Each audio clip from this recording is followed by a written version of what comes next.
Does exactly 8 months and 3 days that I heard the harshest words of my life. Words that still echo within me as if they had been said yesterday. You are dead to me. It was my father who said it. He didn't need to raise his voice. The coldness in his tone was enough to shatter me inside. I was in his office, surrounded by marble columns, and everything around me seemed frozen. Spread out on the table were the proofs of what, to him, was the greatest betrayal. Photos of the verses I'd secretly written, notes with Jesus' name scrawled by hand, and even screenshots of Christian websites I'd secretly visited. In that moment, my world collapsed. I didn't just lose a title or a surname. I lost my identity, my home, my family. There, I ceased to be Princess Amira Hassan Al-Karim, daughter of one of the most influential men in Saudi Arabia. The palace where I grew up, with its corridors gleaming with white marble, became a prison. The golden crown, which once symbolized honor and power, became a heavy chain around my neck. Today, I speak to you from a small room in Athens, 15 square meters at most.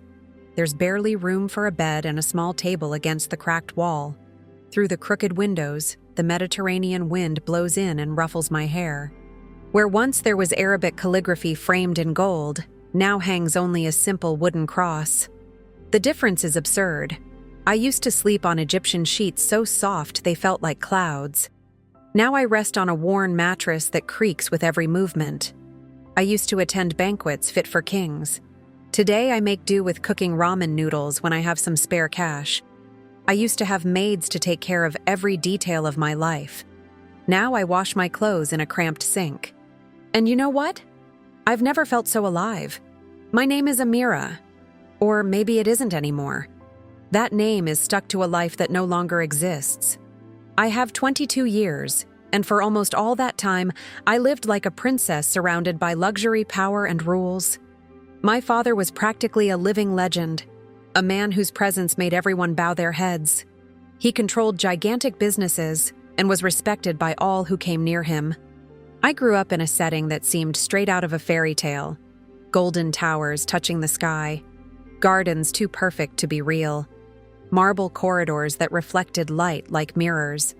But deep down, there was something no amount of luxury could give me: the truth. The palace fountains murmured as if guarding ancient secrets, and the peacocks walked with the same elegance as the women of the harem. Everything exuded power and perfection. But amid the silk fabrics and the scent of roses, my heart began to raise questions. Questions no one wanted to answer. It was hidden, behind the veils of tradition, that I found the name that would change everything: Jesus. My wardrobe looked more like a museum than a place for ordinary clothes. Dresses embroidered with silver thread, so expensive they cost more than an entire family could earn in years.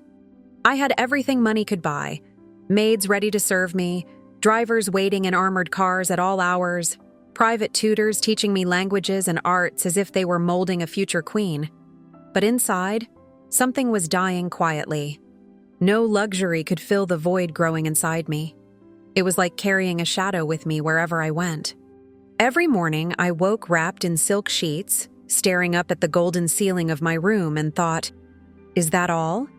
Is this the life everyone envies? The gold no longer shone. The diamonds were nothing more than worthless stones, and the smiles around me, the more perfect, the more fake they seemed. Religion controlled my every step. 5 times a day, the call to prayer echoed through the hallways. I spread the rug over the shimmering mosaics, made the right gestures, repeated the right words. But my heart remained silent. It was just automatism. My mouth moved, but inside there was only emptiness. A dry void, like cracked earth waiting for rain. During Ramadan, I fasted with my family. I performed every ritual, participated in the nightly feasts. But the most painful hunger wasn't in my stomach.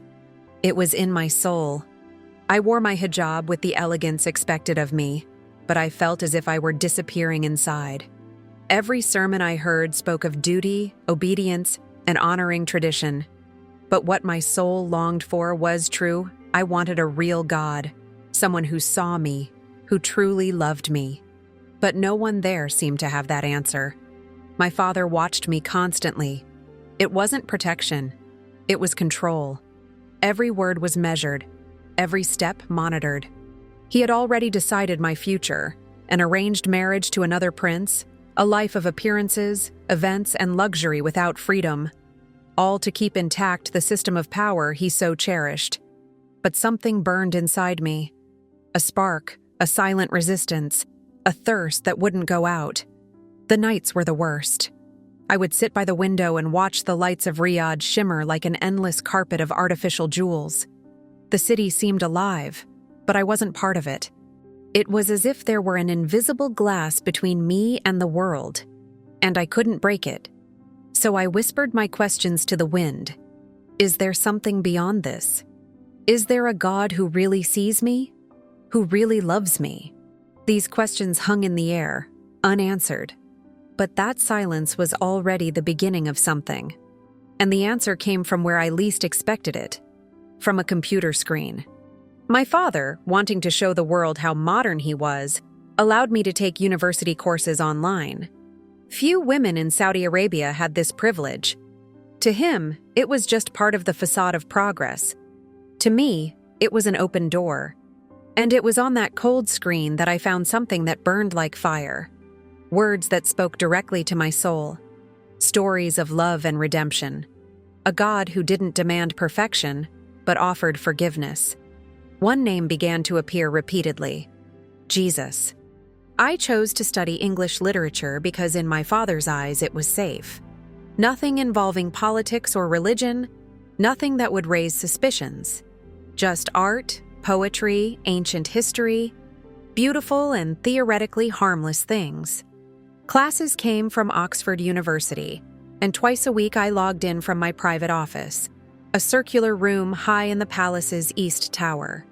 From the armored windows, I could see the endless desert. An ocean of sand that reflected exactly what I felt inside: immensity and emptiness. Immensity, silence, loneliness. That was exactly what I felt when I sat in front of the computer screen.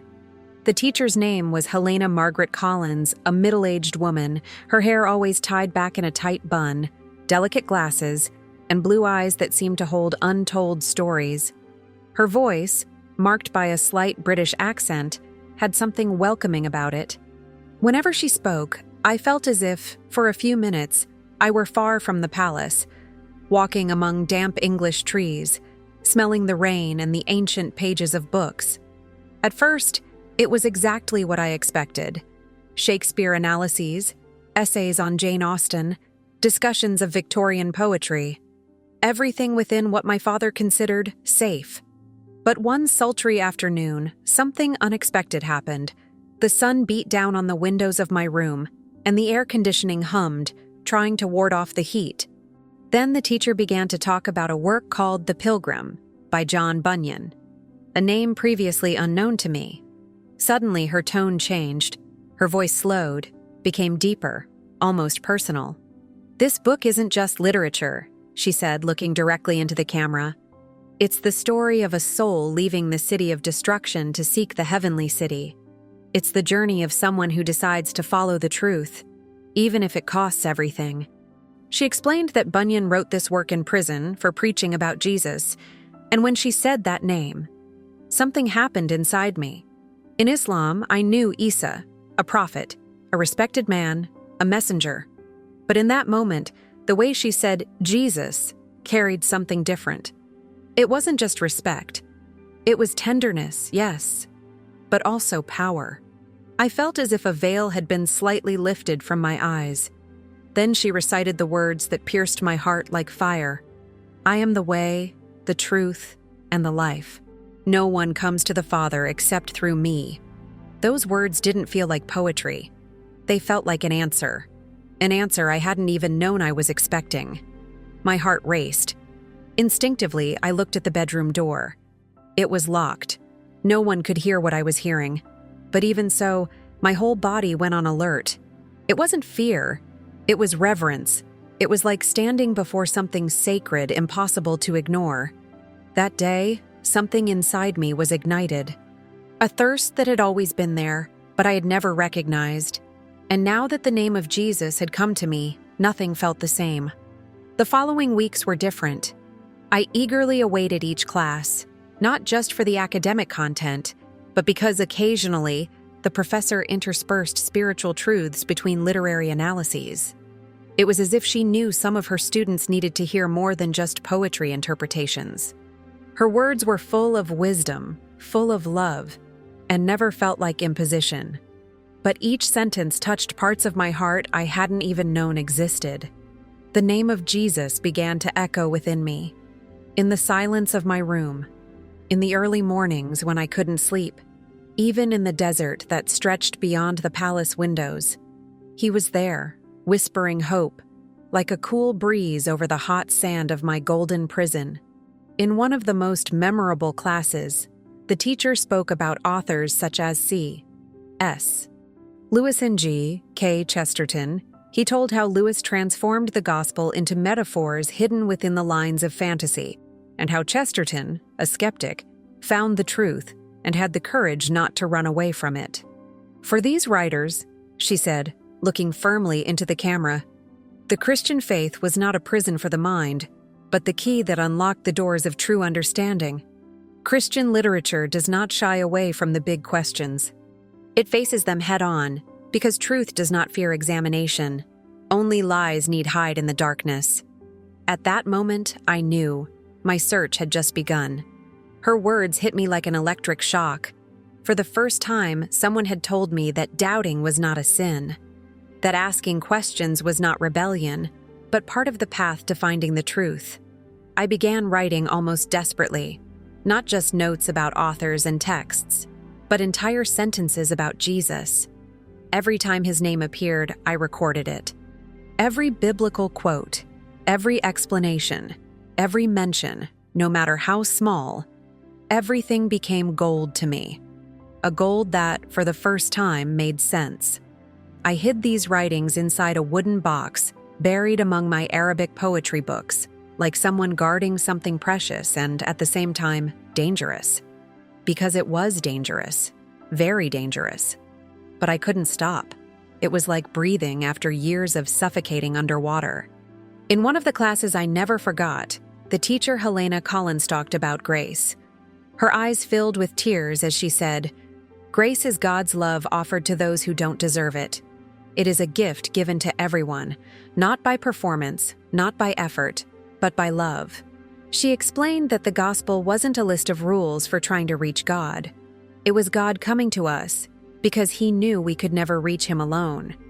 And then she said something that tore at my heart like never before. You don't need to earn God's love. He already loves you. Jesus has already paid for every mistake, every fall, every sin. Salvation is not a salary. It's a gift. I couldn't hold it back. The tears fell, hot, silent, pure. I'd spent my entire life trying to be perfect, trying to be worthy of Allah's love. I fasted, I prayed, I obeyed every rule, and still I always felt inadequate. And now someone was telling me that too was already loved, that I didn't need to fight for it, because Jesus had done for me what I could never do. After each class, I would stand there, motionless, staring at the blank screen, as if the world had changed, and I still didn't know how to deal with it. The emptiness that had haunted me for years, which neither luxury nor prestige nor religion could fill, began to give way to something new, something light, alive, almost impossible to explain. Hope. But along with hope came fear. In Saudi Arabia, choosing to follow Jesus isn't just a religious matter. It's considered a crime, apostasy, an act punishable by prison, or worse. I knew whispered stories of people who simply disappeared. I knew that owning a Bible could be grounds for punishment. And even living in a palace surrounded by cameras, guards, and thick walls, I knew this place was just a prison disguised as paradise. I began to walk a tightrope. On the outside, everything remained the same. I dressed elegantly. I said my prayers at the right times. I sat at the table with my family and chatted about trivialities. But inside, something burned, something rebelled. And every time, silently, my heart pronounced the name of Jesus. It was as if I were committing the most dangerous and, at the same time, the most liberating act of my life. The voice inside me grew clearer and clearer as the weeks passed. Softly but firmly it repeated, "Seek, and you will find. Knock, and the door will be open to you." My quest became my most intimate secret. I began accessing Christian websites on hidden networks. I downloaded sermons. I read passages from the Bible in secret. And, to avoid arousing suspicion, I jotted down sentences in fake literature notebooks. Every little discovery was a risk, but it was also life.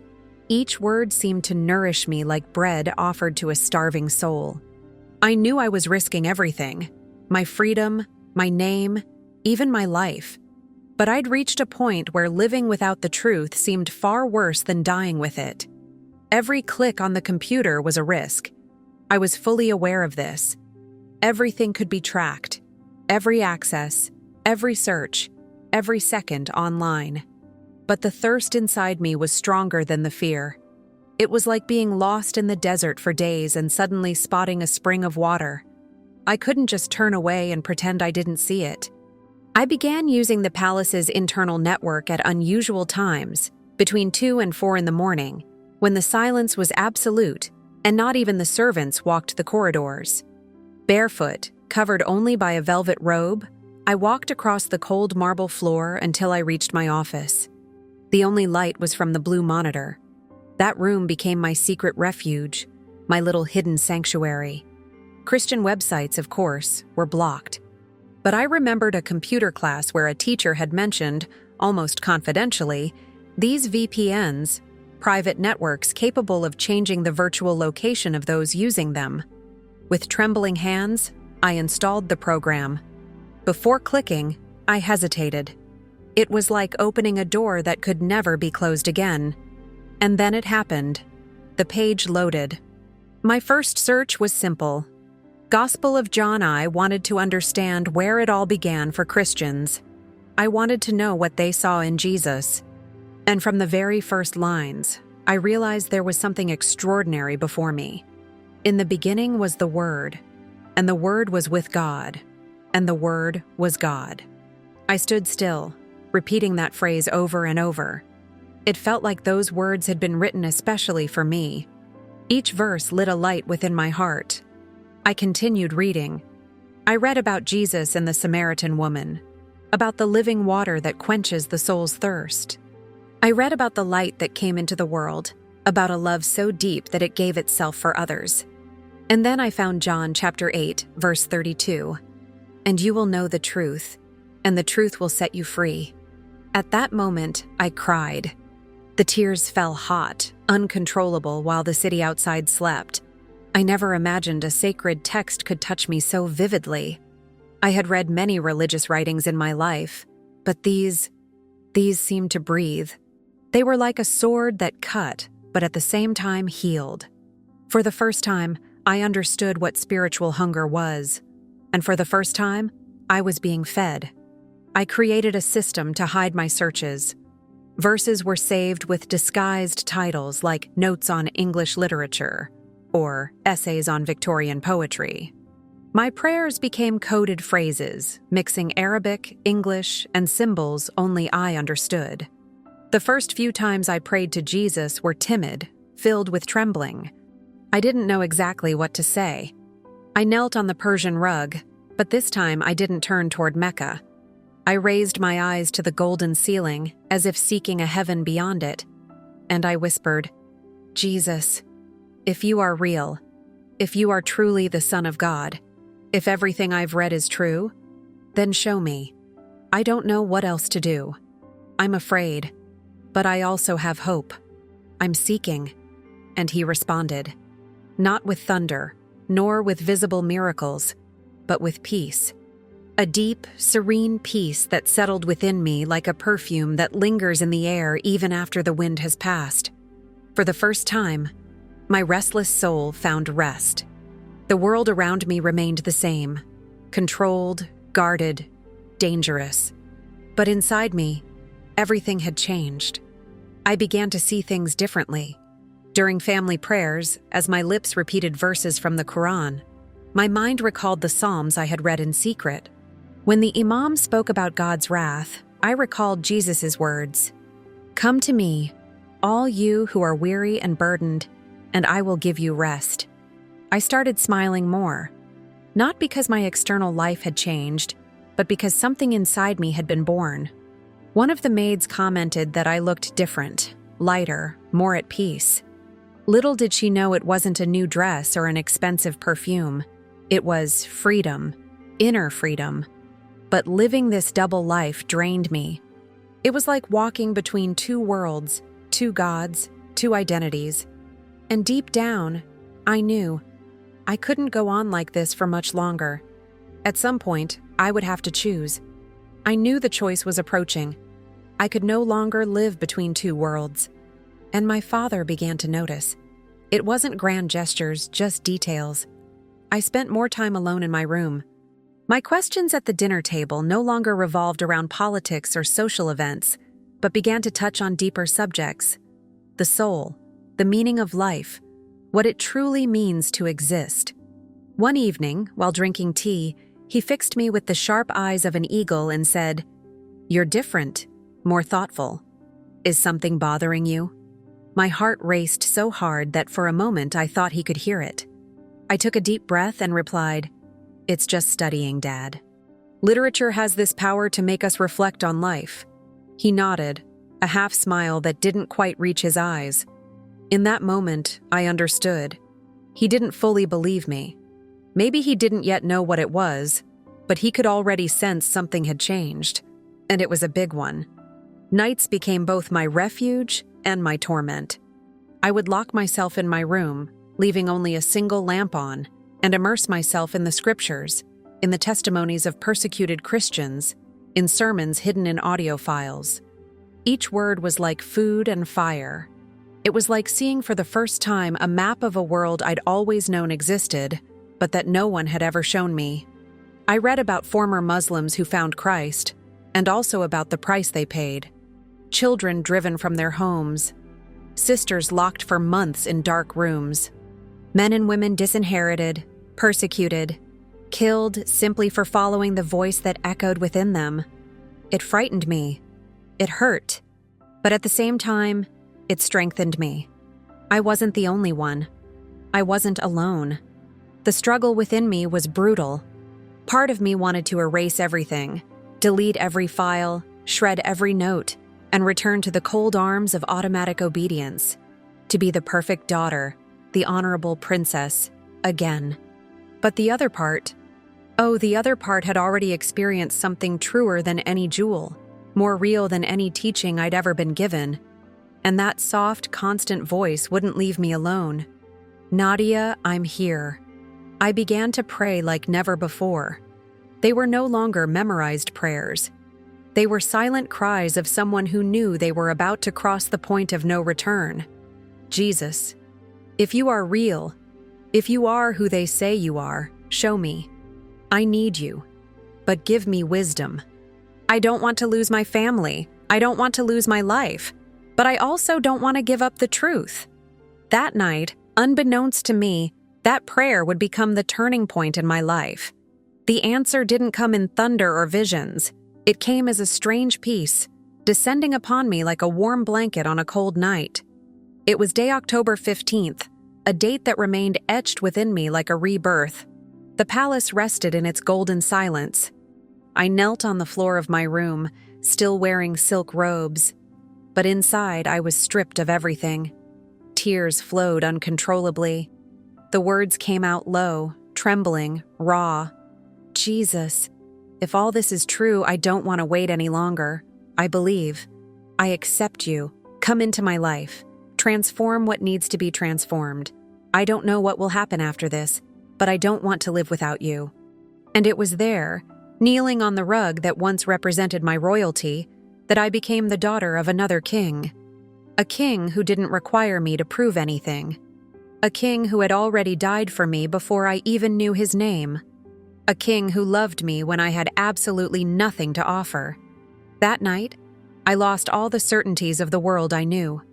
But in return, I gained something this world could never give me. The storm hadn't yet begun, but I no longer felt afraid. Because, for the first time in my life, I knew who was in the boat with me. Jesus. I whispered in prayer, my voice breaking. If you are truly the Son of God, if you are indeed who the Scriptures say you are, then reveal yourself to me. I cannot continue living in this uncertainty. I need the truth. The words came out softly, but laden with such raw urgency that I almost didn't recognize my own voice. And then it happened. I can't explain how or why. I only know it happened. The room filled with a light that came from nowhere, yet at the same time seemed to come from everywhere. A golden light, soft as sunrise, yet so intense that for a moment it made my heart stop. The air felt different, heavy, sacred, as if every particle carried the presence of something eternal. It was at that moment that I saw him. A figure approached. His footsteps made no sound, but his presence filled the entire space, as if heaven itself had descended to meet me. And I knew immediately, it was him. It was Jesus. I didn't need to hear his name. I didn't need proof. My soul simply knew, as if it had been waiting for this encounter all its life without even realizing it. His eyes. Oh, his eyes. They were like windows to eternity, filled with compassion. They saw me whole, every fear, every flaw, every broken piece of me. And yet, they loved me. He wore a white robe, not like the luxurious fabrics of the palace, but as if made of the very light that illuminated the room. And then I noticed the marks on his hands, scars that shone like tiny stars, signs of pain and, at the same time, of love.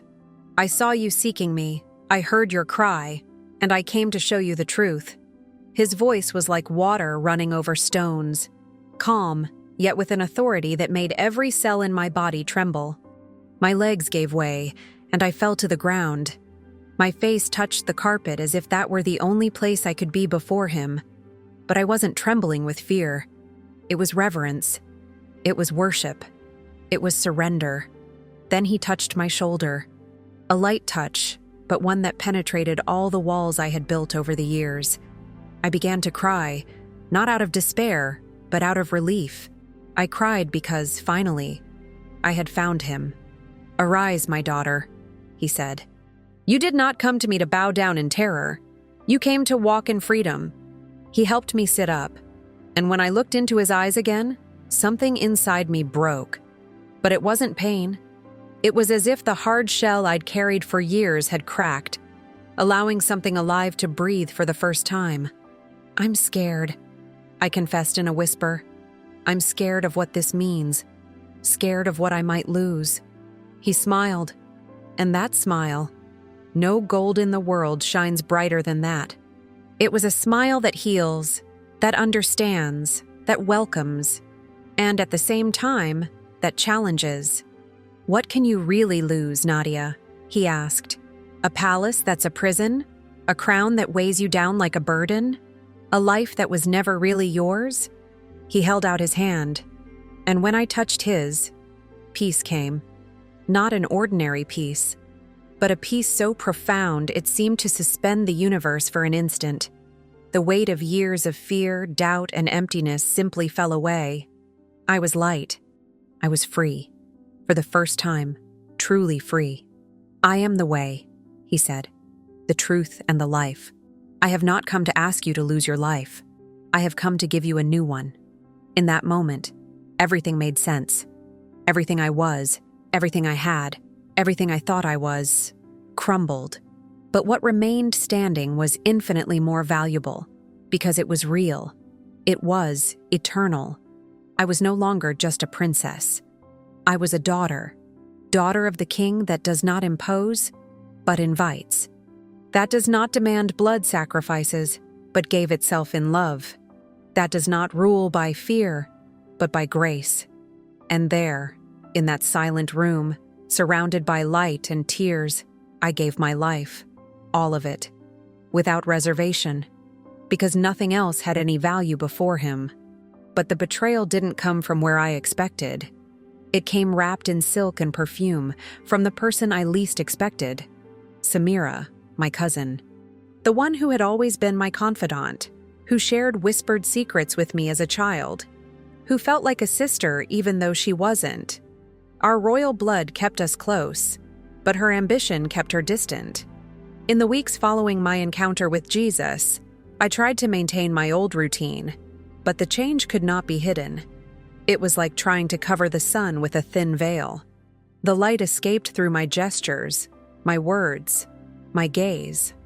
I smiled with a peace I had never known. My voice carried a hope that confused and unsettled those around me. Samira, however, was watching everything, not with the same innocence as before, but with watchful eyes, looking for something she could use against me. It was on a silent night that my bedroom door opened without warning. I was secretly reading a text about forgiveness and grace. She entered with soft steps, almost a whisper, but full of intention. "Nadia," she said, her voice sweet but sharp as ice. "We need to talk. You can't go on like this. Everyone's already talking." My chest tightened.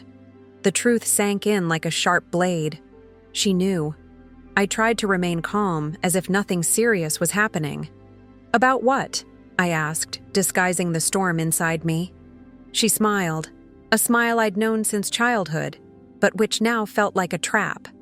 "About your readings, your changes, the whispers in the darkness.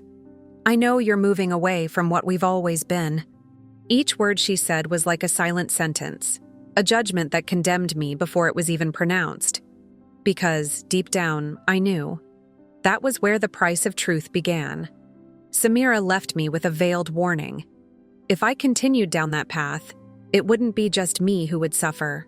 My family, my father, our name, everything would be at risk. The shadow of betrayal threatened to fall over everyone I loved. But at that moment, something inside me broke, and at the same time, rebuilt itself with a strength I had never known. "I can't go back," I replied firmly, "because I've found something greater than all this. And even if I lose everything, I've gained a freedom I could never trade."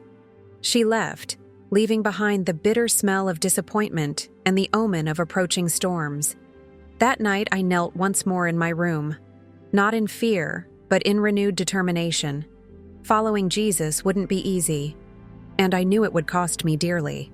But I finally understood what he meant when he spoke of the cross and renunciation. That true life only begins when we accept losing what the world values to gain what heaven offers. In that sacred silence, a new courage was born within me, the courage to face the approaching storm. My prayers to Allah began to sound hollow, almost automatic. I repeated verses, but it was like speaking a language my heart no longer understood. And the first person to notice this change was my cousin Samira. One afternoon, we were walking together through the palace gardens, among the rose bushes my grandmother had planted so many years ago. Then she broke the silence. "Nadia, there's something different about you. What's going on?" I should have been more cautious, made up an excuse, hidden the truth. But the joy that overflowed within me, the fruit of my encounter with Christ, was impossible to hide. I smiled, unable to contain my emotion, and replied, "I discovered spiritual truths, things that changed the way I see God and life." Her eyes narrowed for a moment, but the smile remained. "What truths?" he asked, in a curious, almost suspicious tone. "About a love that doesn't depend on anything. About a grace that can't be bought. About the freedom that comes from a direct relationship with God." The words were so sincere. I didn't understand, but that very night, Samira began watching me with increased attention. We grew up under the same roof, but we were different. While I sought refuge in books and dreams, she learned to decipher the invisible games of power and influence. She knew there was something hidden within me, something valuable, and she was determined to find it. The following week, She noticed my absences in the early hours. She noticed the light leaking from under my bedroom door. I thought I was alone, walking barefoot on the cold marble. But I wasn't. Her curiosity soon turned to suspicion, and suspicion turned into a mission. On the night of November 3rd, while I was reading the Gospel of Matthew, Samira used a master key stolen from the maids and entered my room silently while I left for the bathroom. Like a seasoned spy, she searched my desk, my drawers, my files. It didn't take long to find.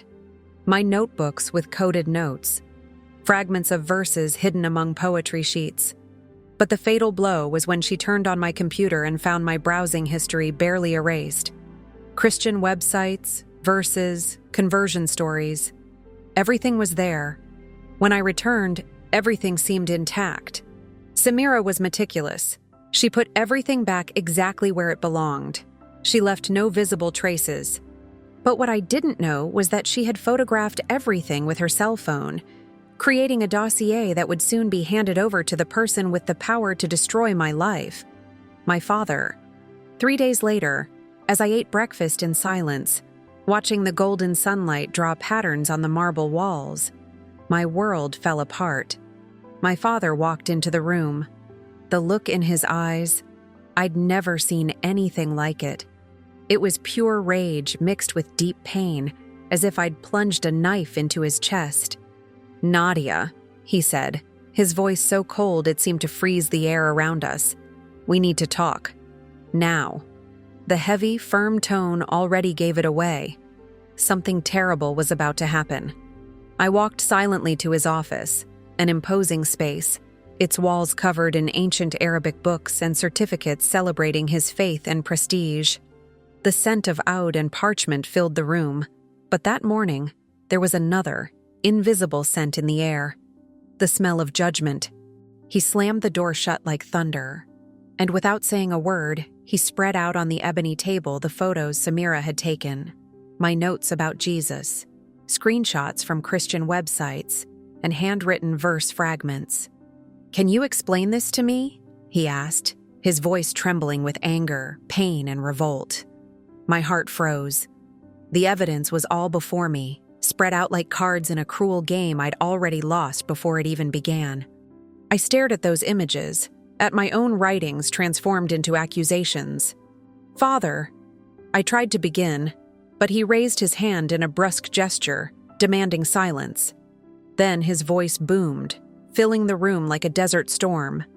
23 years. 23 years I gave you everything.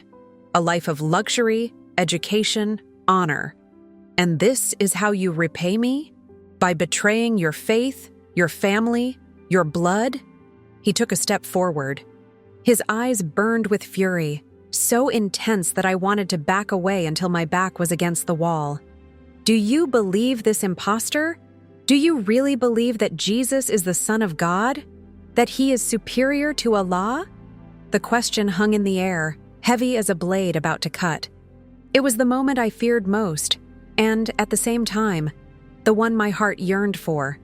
The moment of truth. I could lie, deny everything, say it was just academic curiosity, a passing phase. But looking into his eyes, remembering my encounter with Jesus and feeling his presence there with me, I found a strength I didn't know I had. "Try." My voice came out almost a whisper, but firm. "Yes, Father. I believe that Jesus is the Son of God. He is the way, the truth, and the life." A deep silence filled the room, heavier than any words.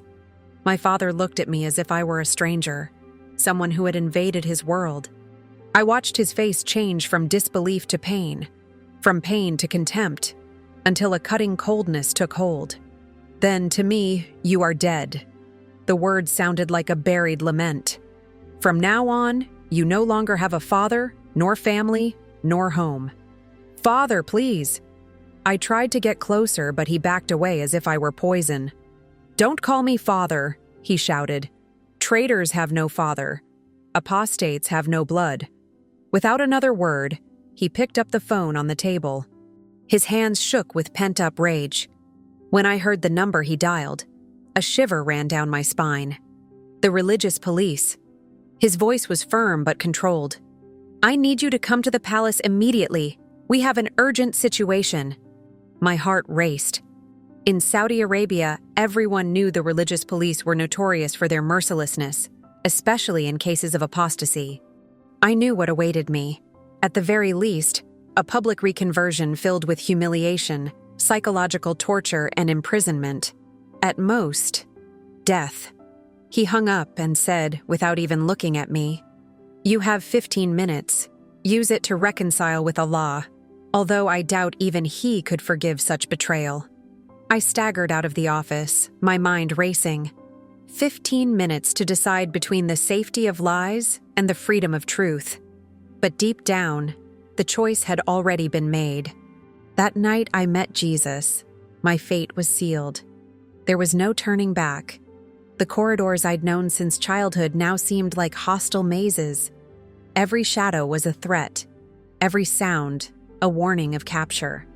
I entered my room and locked the door with trembling hands. Time was running out.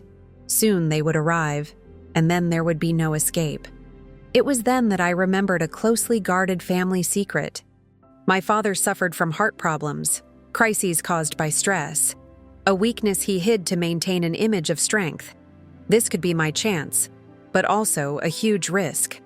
I picked up the phone and called the palace's emergency medical service. My voice trembled with fear and desperation. "Come quickly. I think Prince Hassan is having a heart attack. He's in his office and unresponsive." I hung up before they could ask any questions. I called the private doctor again, this time repeating the same story, adding details to make it sound convincing. Minutes later, the palace would be overrun with paramedics, doctors, and ambulances. Perfect chaos to give me a chance to escape. While I waited, I packed a small suitcase. I packed documents, some money, medicine, and my passport. Everything fit into a small, easy-to-carry bag. My heart ached as I left behind childhood photos, my grandmother's jewelry, the books that had been my silent companions for years. But I knew. I was leaving behind much more than material things. I was leaving behind an entire life to embrace something that could cost me everything, except the freedom of my soul. It was then that my eyes fixed on something I couldn't let go of. A small golden cross hidden at the bottom of the jewelry box. Simple, discreet, yet loaded with meaning. I carefully picked it up and placed it in my pocket, next to my heart.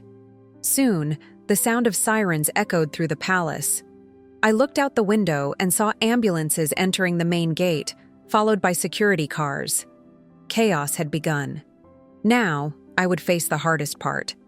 To justify my departure from the palace, I had to stage a nervous breakdown.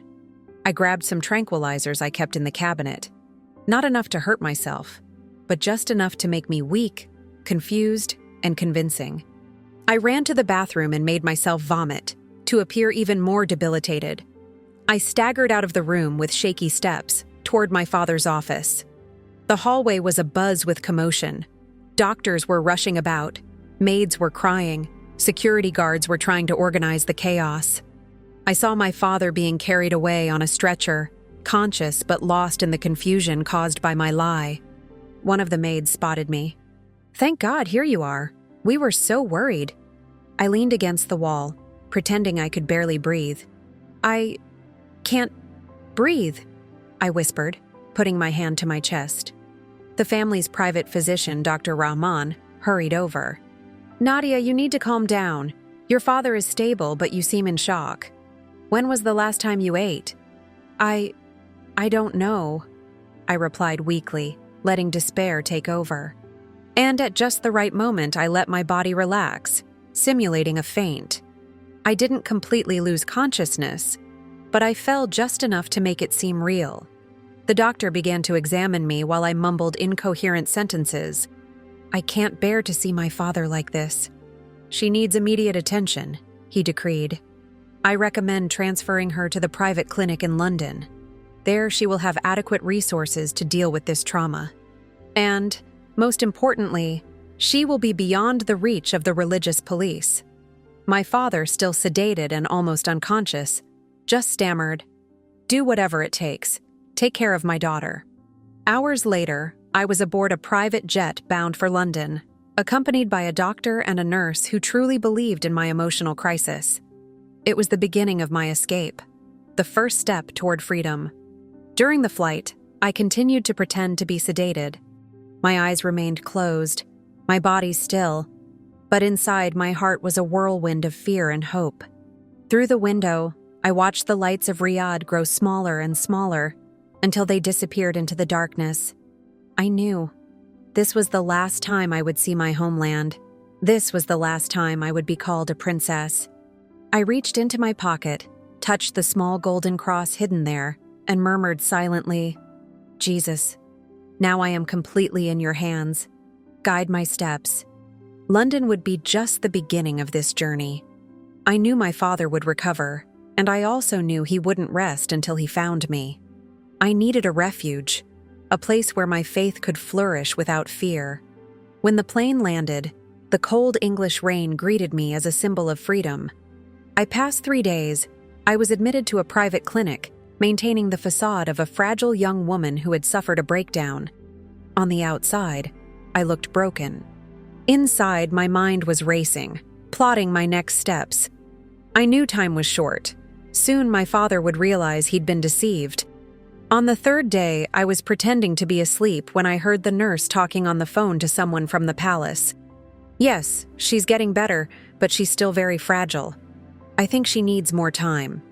Then he mentioned that the prince wanted to speak with me personally the next day. My heart sank. If he heard me, if he spoke to me directly, my charade would fall apart. That night, while the clinic slept, I began the second stage of my escape. I accessed my bank account via computer and transferred all the money I'd managed to save to a newly opened account in Greece. I chose Athens because I knew there were communities of Christian refugees from the Middle East there, and it would also be a more accessible escape route if something went wrong. At 4 a.m, I put on simple clothes from my suitcase, left a note pretending to have another outbreak, and discreetly left the clinic.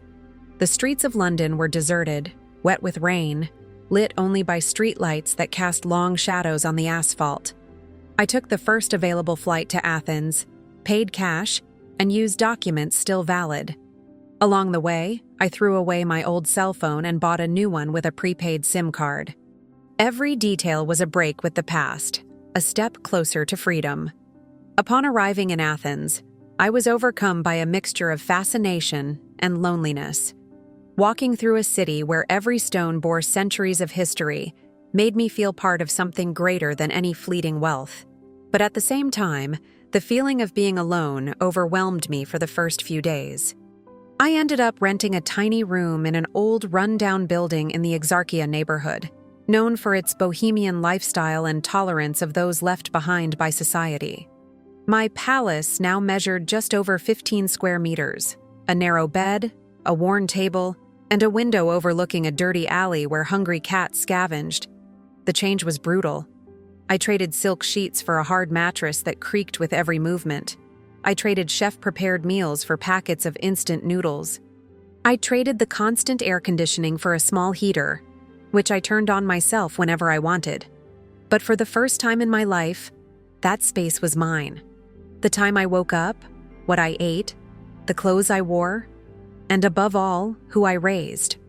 Loneliness, though painful, became my faithful companion. I spoke only basic Greek, enough to ask for directions or buy food, but not enough to open my heart in deep conversations. I spent hours walking the streets, entering churches, sitting on wooden benches in silence, just trying to feel God's presence, but at the same time, missing someone to share my tears and thoughts with. It was on one of these visits that I met Yanis, a gentleman who worked as a security guard at a church downtown.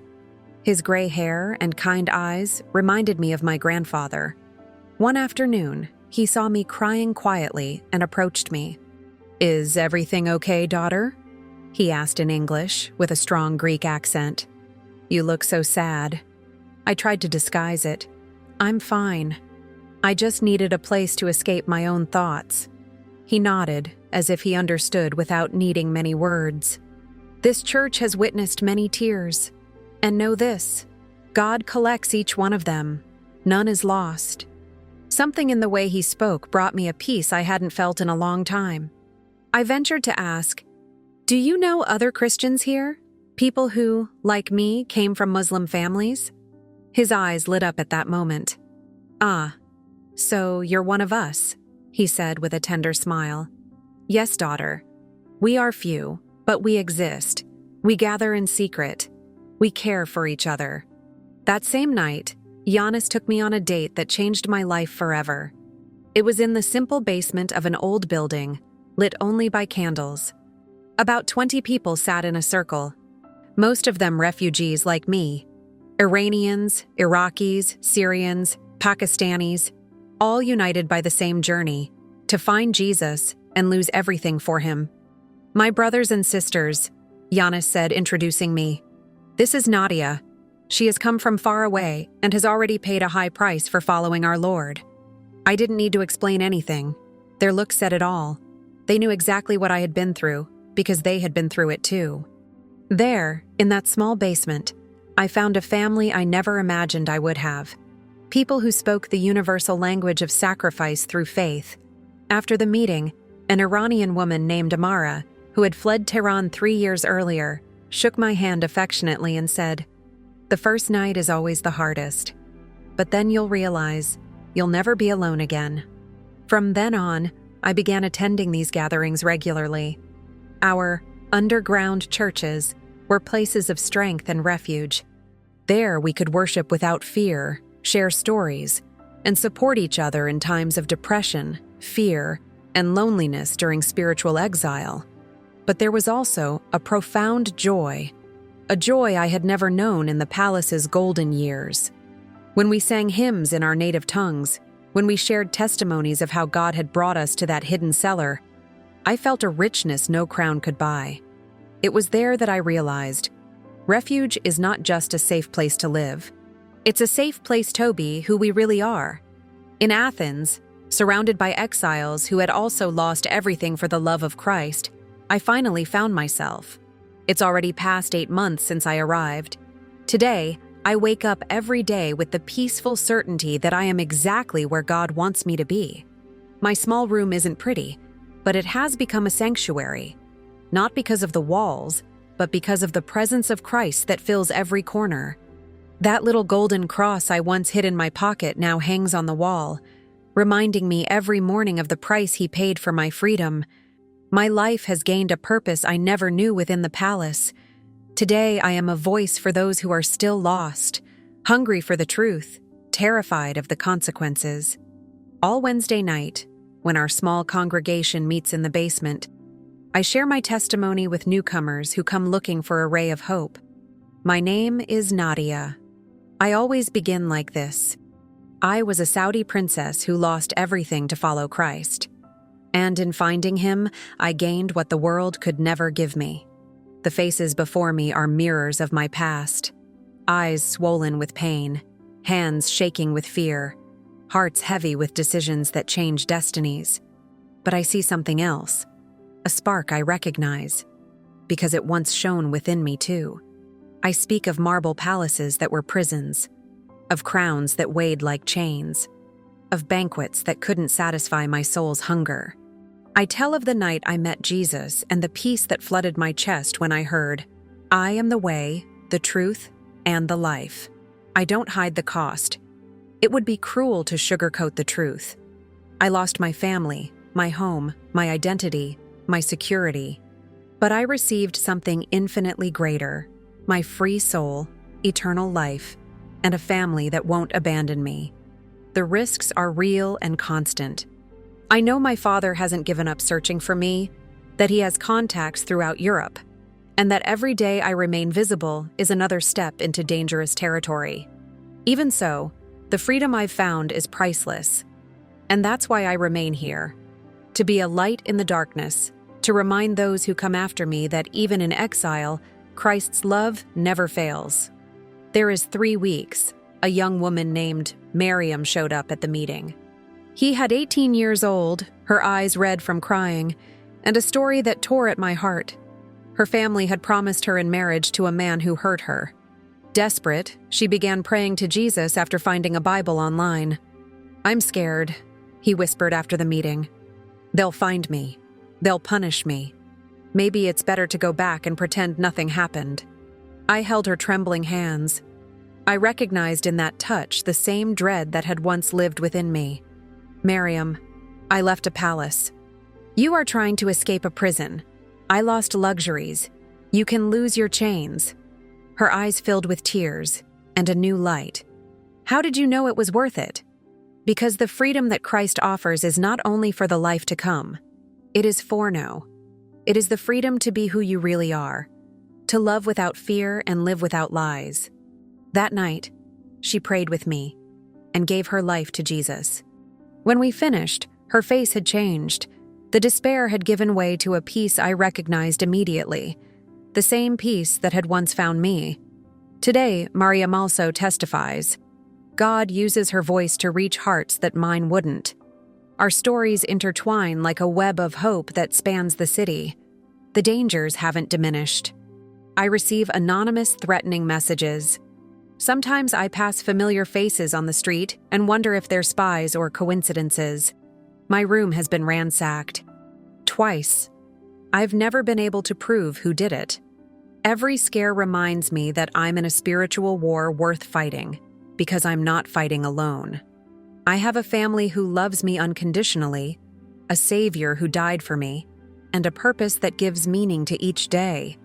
I have brothers and sisters who understand my story, share my faith, and would risk everything to protect me, just as I would for them.